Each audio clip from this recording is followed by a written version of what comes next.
Olha que história interessante, é rápida. Um empresário americano estava fazendo um trabalho de 2 semanas em Israel.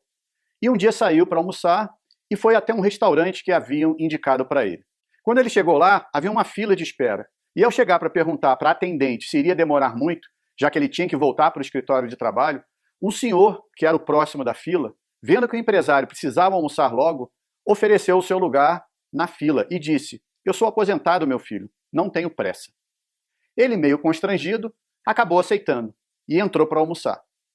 Como estava com pressa, fez uma refeição rápida e, quando já estava pagando a conta, ele percebeu que aquele senhor que havia lhe cedido o lugar tinha acabado de entrar. Ele acenou em forma de agradecimento e foi embora. Quando ele chegou no escritório, havia entre as pessoas um movimento estranho, uma revolta, um pânico. Um atentado terrorista tinha acabado de acontecer e tinha sido exatamente no restaurante que ele havia almoçado. Imediatamente ele se lembrou daquele senhor que havia lhe cedido o lugar na fila e que provavelmente estaria ferido ou mesmo morto. Ele entrou em choque com aquilo.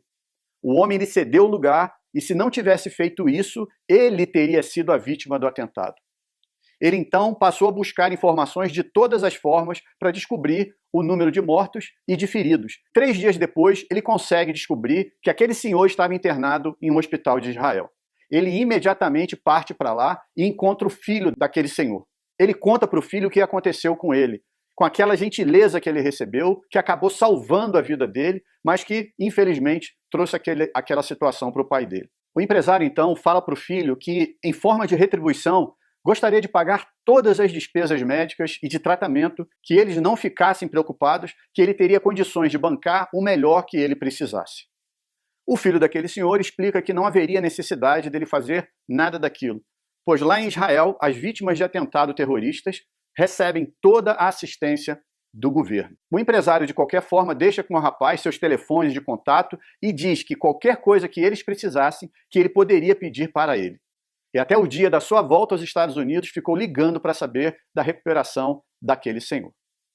O empresário volta aos Estados Unidos e 6 meses depois desse ocorrido, ele recebe uma ligação do filho daquele senhor, dizendo que o pai dele, em função das sequelas do atentado, daquele atentado, precisava de uma cirurgia muito delicada e que somente nos Estados Unidos ele poderia fazer. E perguntou se o empresário poderia ajudá-los de alguma forma.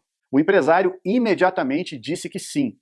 Pegou os dados deles e já pediu para sua secretária executiva providenciar tudo o que fosse necessário para a vinda dos dois para os Estados Unidos. Passagem, consultas, internação, hotel, tudo. No dia do voo em que os dois, vindos de Israel, iriam chegar nos Estados Unidos, o empresário liga cedo para sua secretária e avisa que não iria trabalhar naquela manhã, pois ele ia pessoalmente buscá-los no aeroporto. E assim ele fez. O voo chegava por volta das 9 horas da manhã e antes disso ele já estava lá, feliz por poder ajudar o homem que salvou a sua vida. O reencontro foi marcado por muita alegria e emoção.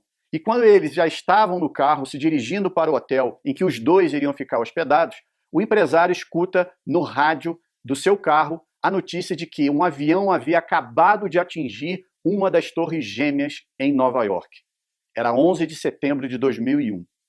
E o escritório do empresário, que ia toda manhã bem cedo trabalhar, era exatamente no World Trade Center. A presença daquele senhor na vida do empresário havia salvo novamente a vida dele. Primeiro, ele foi salvo por ser ajudado. Depois foi salvo por ajudar. E se ele não tivesse tido a gratidão de fazer o que fez? Como teria sido essa história? Às vezes, um ato simples de ajuda pode mudar a vida do outro. E mesmo que, para isso, a nossa própria vida possa não seguir tão bem. Às vezes, um ato simples de ajuda pode mudar a sua própria vida também. E assim, sua vida seguir muito bem. Exerça a gratidão. Fica a dica. Um abraço. Tchau, tchau.